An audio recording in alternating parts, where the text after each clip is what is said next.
In the last few lessons, we've been looking at potential combinations between lookup functions, an invaluable tool in Excel. Let's add another one to your arsenal by learning how to combine choose and Vlookup. On this sheet, we have three tables that refer to company A, B, and C respectively. They show the average annual salaries of people in management, staff, and administrative personnel of the three companies. So, the idea is to reorganize these tables into a single table. Its first column will indicate from where we will look up our data.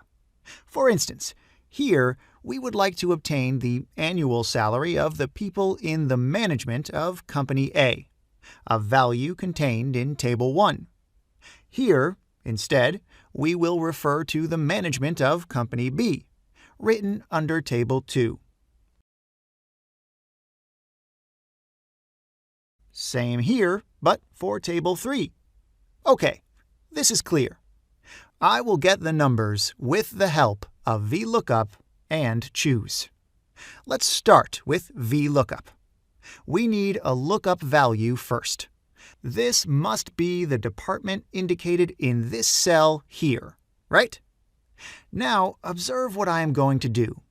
I will not use a fixed array, and will instead take advantage of the choose function. The idea will be to set the three tables as arrays and to point out which one I would like to extract information from. In other words, this cell will provide me with an index number. For instance, here, this will mean I will look for the manager's salaries in Table 1.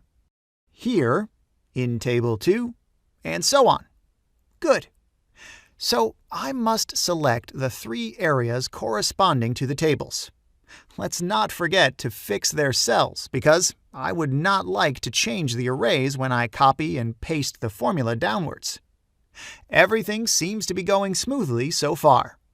What is left to be indicated is the number of the column index in the Vlookup function.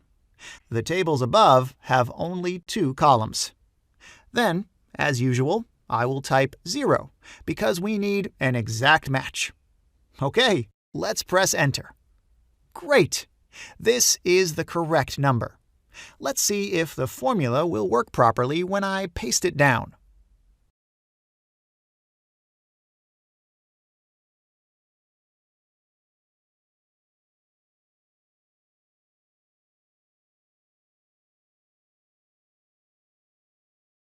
Amazing! Everything is correct.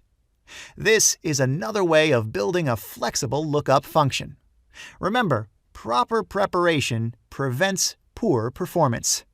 If you know how all of these functions work, it's likely you will be able to apply one of these combinations when needed. This will do for now. Thank you for watching.